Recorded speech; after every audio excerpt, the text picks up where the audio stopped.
We find ourselves once more in the Cespulian crucible of cyberspatial inaniloquence, where the proletarian avatars of the digital ether engage in their perpetual insurrection against the monolithic hegemony of common sense. It's perfect. It's record. It's shallow identity politics. It's the utilization of emancipatory language in an effort to be narcissistic and become the center of attention. It's something that you did not need to let people know, and you could have just like quietly continued doing. It's amazing. It's perfect. It's chef's kisses all around. Most of the outwoking competitions on Twitter can just be reduced to, what about me? Hey, have you guys thought about me lately? Nice conversation you're having. Would be a lot nicer if it was about me. Okay? That's what, you know, that's what most of this stuff is about. Right?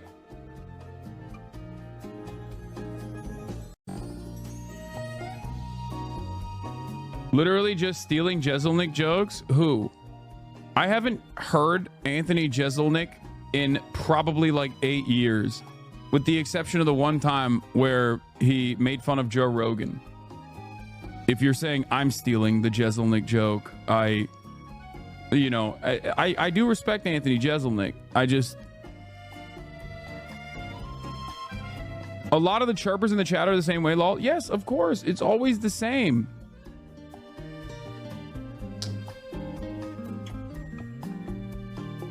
Also, it's kind of funny because saying this is an Anthony Jeselnik take is so funny, because this is something that I have probably said for the past like 8 years openly and publicly as a political commentator in leftist spaces, especially as a Twitch streamer, because I have to deal with it on a daily basis in the chat. This is the same take you had the day that tweet dropped. Yeah, that's why I love the tweet. That's why I love this tweet, because it's like so much of these conversations basically revolve around like people wanting to be the center of attention, and they use emancipatory language. And also we on the left, we that want to be progressive, do not have a way of like analyzing statements like that with the critical lens that it deserves. So we automatically assume, oh, they're saying the right words. They're saying the right words, so they must have a valid claim. Anyway.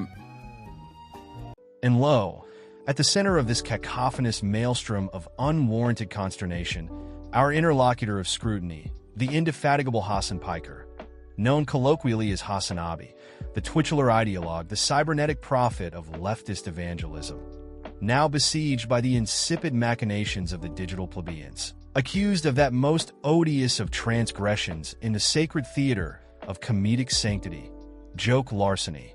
The multitudes decry it as sacrilege, an egregious affront to the hierarchical pantheon of comedic ownership, invoking the name of the sardonic high priest of deadpan brutality himself, Anthony Jeselnik, a man whose very utterance conjures forth images of nihilistic witticisms wrapped in the silken drapery of sociopathic drollery. And yet, here we stand at the precipice of logical disintegration, wading through the putrid excrement of an accusation so bereft of substantive veracity, so inherently vacuous, that to dignify it with serious deliberation would be an exercise in rhetorical necromancy, an attempt to exhume critical thought from the mass grave of Twitter-fed intellectual attrition. Let us embark, then, upon an analytical autopsy of this most confounding debacle, dissecting with methodical precision the intersection of comedic originality, performative outrage, and the unfathomable gravitational pull of self-serving digital solipsism that perpetually ensures that the discourse remains mired in the intellectual quicksand of aestheticized grievance. The ontological fragility of digital audiences, a study in narcissistic pretense. We must begin at the locus of this psychogenic affliction, the bedrock of contemporary ideological engagement, the phenomenon of self-insertionism, that most loathsome proclivity of the digito-proletariat wherein every discourse, Every utterance, every insignificant quibble of online dialectics must, through an act of supreme contortion, be forcibly retrofitted to accommodate their own bloated sense of relevance. The very essence of what constitutes online grievance politics is not but an endless concatenation of "what about me" syndrome, an Ouroboros spectacle of self-referential indignation, wherein the paramount objective is not epistemological sincerity, but instead an insatiable, insufferable thirst for individuated validation. Hasanabi, in his moment of epiphanic exasperation, elucidates with surgical precision that the thrust of these accusations does not emanate from an earnest concern for comedic authenticity, nor from some rigorous adjudication of intellectual property as it pertains to the realm of stand-up philosophy, but rather from the simple, immutable reality that a portion of the online populace subsists exclusively on the narcotic of discursive protagonism. Their indignation is not a byproduct of ethical consistency, but of an insatiable addiction to moralistic voyeurism, a desperate need to be seen, to be acknowledged, to have their aestheticized wokeness reaffirmed in the endless arena of algorithmic scrutiny.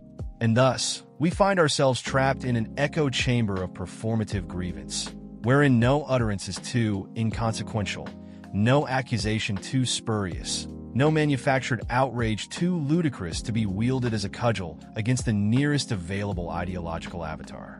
To wit, Hasanabi finds himself ensnared in a cybernetic tribunal, his comedic extemporaneity placed upon the altar of digital inquisition, sacrificed to the insatiable gods of cloud-induced sanctimony. But herein lies the fundamental absurdity. Is there a single comedic intuition, a lone observation of socio-political farce that has not, in some form, been reiterated, reformulated, recycled, or spontaneously regenerated in the vast mimetic lattice of human communication? Do we not recognize that in the realm of discursive exchange, parallel thought is not merely an inevitability, but an axiomatic certainty? To levy an accusation of joke theft without engaging in rigorous epistemic due diligence, to ignore the possibility that Hasanabi, in his years of extemporaneous political analysis, has independently arrived at a similar comedic construction, is to engage in an act of cognitive dereliction so egregious that it verges upon outright intellectual malpractice. And yet, this is precisely the domain within which the modern digital inquisitor thrives. For them, the mere semblance of similarity is sufficient cause for indictment. There is no deliberation, no forensic inquiry into comedic genealogy, only the rush to adjudicate, to denounce, to revel in the pyrrhic ecstasy of a gotcha moment, regardless of its ontological validity. One of the most egregious corollaries of this discursive phenomenon is the manner in which progressive rhetoric, once the arsenal of liberation, the syntax of subaltern insurrection, has been repurposed into a blunt instrument of self-serving triviality.